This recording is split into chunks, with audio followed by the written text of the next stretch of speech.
Hi there, I'm Katherine Cole, wine columnist for the Oregonian and Mix magazine. Today I'm going to do a little blind tasting of Willamette Valley Pinot Noirs. As many of you know, Pinot Noir is the most important grape in Oregon, and the Willamette Valley is the most important region in Oregon in terms of wine production.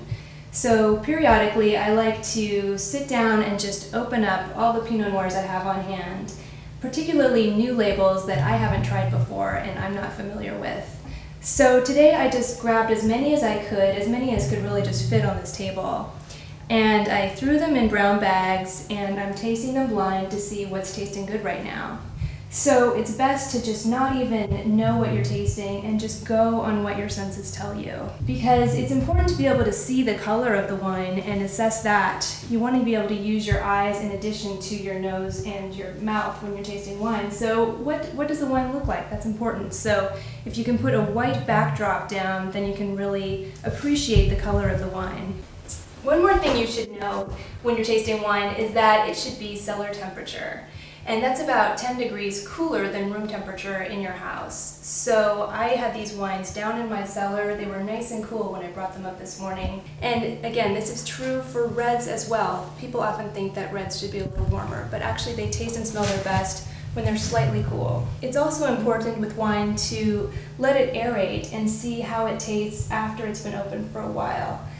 Some wines just fly and die. They smell and taste delicious when you open them, but then a couple of hours later they're just not interesting. So I opened these wines this morning. I brought them out of my cellar. They were nice and cool and I tasted them, and I chose some of the ones that I thought were smelling and tasting the best. But I'm very interested to see how they're doing now after they've been open for a couple of hours. It's important to see how wines react to aeration. So I went through this morning and I tasted through these wines and I picked out the ones that I thought were showing the best.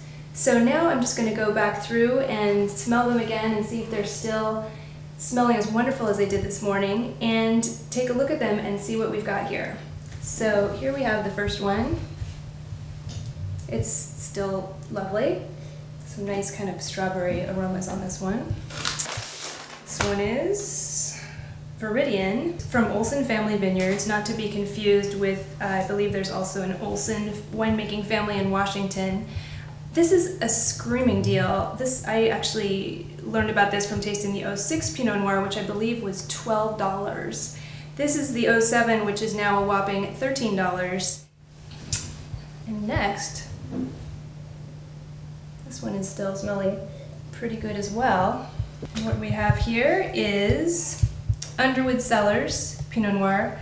This is a less expensive label from the Union Wine Company, and they recently opened a winery, I believe in Tualatin. I think this is kind of a negociant wine for them, which means that they buy the fruit from different sources. And it is a $10 Pinot Noir. This is something you will never find, a Pinot Noir for $10 that's still really nice for every night sipping. So this is an amazing deal. This is the 08 vintage. Let's see what else we have here. Let's see, is this one still? Yes, it is still smelling good after a couple of hours. And this one is Beacon Hill Estate 2007 Pinot Noir. Now this is an estate you just couldn't go wrong with.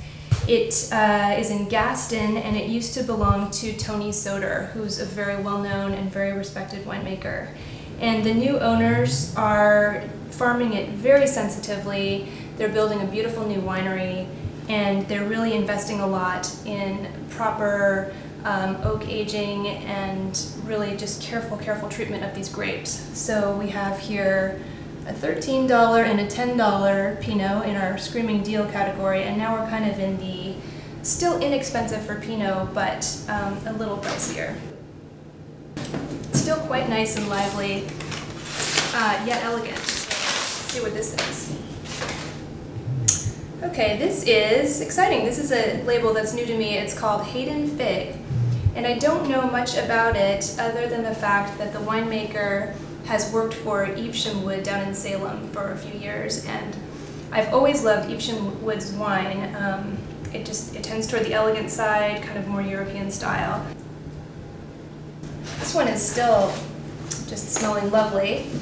and tasting delicious too. It's just lots of nice acidity that keeps it fresh on your tongue and makes you want to have another sip. So let's take a look at it. Oh, this is Hawks View Cellars, which is a brand new winery that I really know nothing about and I'm excited to learn more about. But the one kind of exciting piece of news with this winery is that everyone's favorite sommelier in Portland, Erica Landon from 1001, recently left 1001 Restaurant to go and be the hospitality and sales manager at Hawks View, which must mean that it's a great winery. I think I've moved up here in terms of price. So the Hayden Fig, I believe, is around $20, and I believe this one is around $35. So this is more of kind of a special occasion Pinot Noir. Now, the next one that was smelling good was this one. And it still, after a couple hours, has just lovely, bright fruit on the nose, cherry, raspberry. This is just really lasting in the glass. This is obviously a high quality wine.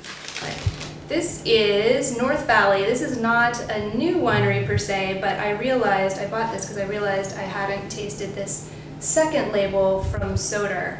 If a winery bottles their premium wine and they still have some fruit left over, some juice that didn't quite make the cut for their top wine, which might be quite expensive, they just bottle it under another label, such as this, and it's a little less expensive, but you're still getting that great high quality fruit. So now I'm up to my last wine here.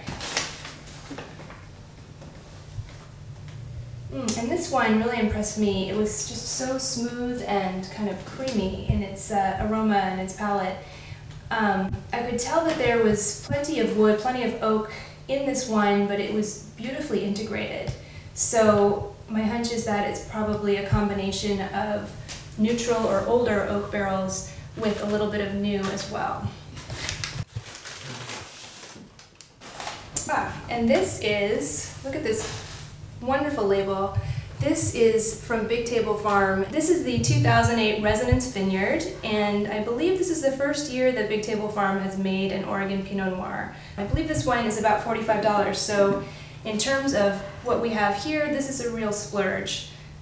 This is something to maybe celebrate a special occasion with, or with this beautiful label to give as a gift. So I hope you've enjoyed watching this tasting, and I hope that you'll be inspired to try this yourself at home. It's really been fun to taste through some of these new labels and see what's really tasting good right now. Thanks for watching. I'm Katherine Cole with the Oregonian and Mix.